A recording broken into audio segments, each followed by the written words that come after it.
बनाया। और कभी कभी हम कहते हैं ये क्या इतनी सी चूंटी बनाने की क्या जरूरत है, इस चूंटी जो इसका कोई काम ही नहीं है। लेकिन देखिए मेरे मौला की सहीफे से जातियाँ माशाल्लाह आपने पढ़ा होगा, मेरे मौला क्या कह रहे हैं, जनाब दाऊद नबी रसूल और अहले किताब, यानी दाऊद पे किताब नाज़िल हुई ना तौरात, तो अहले किताब भी थे, उनकी कौम भी अहले किताब थी। वो क्या कह रहे हैं, जब चूंटी को देखा तो कहने लगे ए मालिक ए खालिक, ये इतनी छोटी सी मखलूक बनाने की तुझे क्या जरूरत थी, ना ये सुन सकती है ना ये देख सकती है, पाँव में आ जाए न जाने कितने मर जाते हैं, तो ये तो जुल्म किया। अब वो दाऊद नबी कह रहे हैं कि ये छोटी सी चूंटी बनाने की तुझे क्या जरूरत थी। इधर मेरे मौला सहीफे सज्जादिया में दुआ करते हैं, ए चूंटी के कदमों की चाप सुनने वाले परवरदिगार, ए चूंटी के कदमों की चाप सुनने वाले परवरदिगार, और सुनता नहीं है, सुनने वाले परवरदिगार, और उसमें उसको रिस्क अता करने वाले।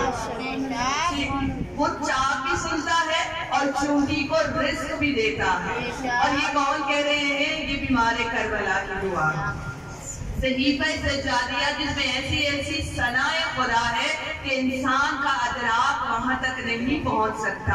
इसीलिए नहजुल बलागा खुतबा नंबर 5 में अमीर कायनात फरमा रहे हैं, मौला कायनात फरमा रहे हैं कि खुदा से दुआ करो कि हमारे इदराक को बुलंद करे। क्यों बुलंद करे? ताकि हम उसे पहचान सके, ताकि हम उसे पहचान सके कि उसका कोई भी काम हिकमत से खाली नहीं है।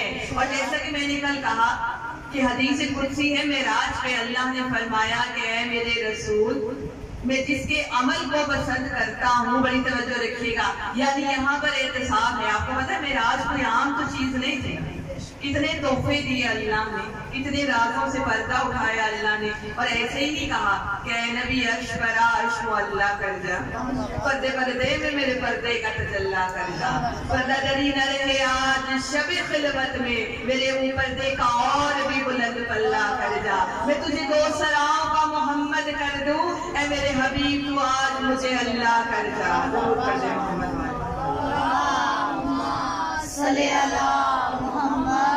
वाले अल्लाहु अकबर, अल्लाहु अकबर, या रसूल अल्लाह, या रसूल अल्लाह,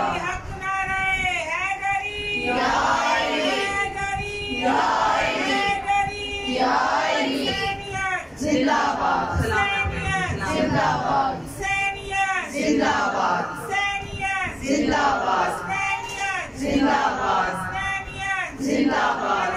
दुश्मनों पे कातिलों पे लाना, बेशुमार कातिलों पे लाना, बेशुमार बेशुमार।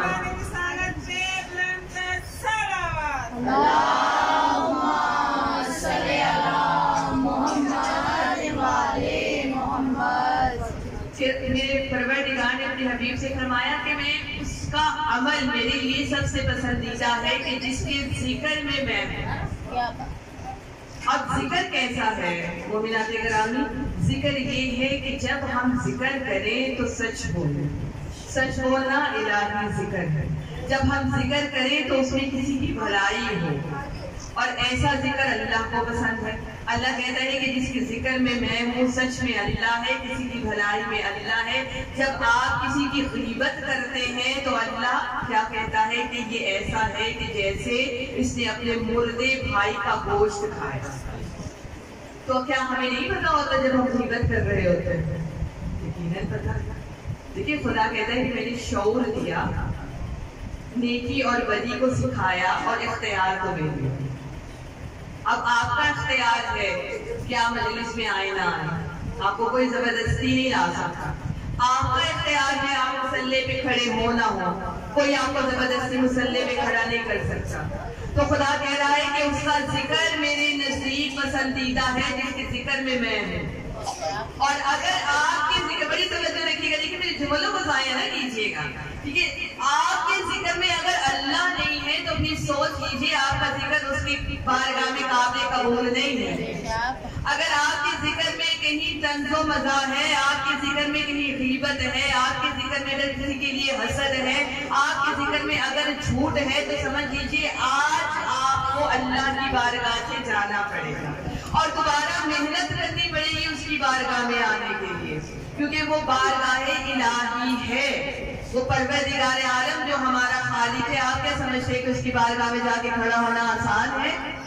हरगिज़ नहीं।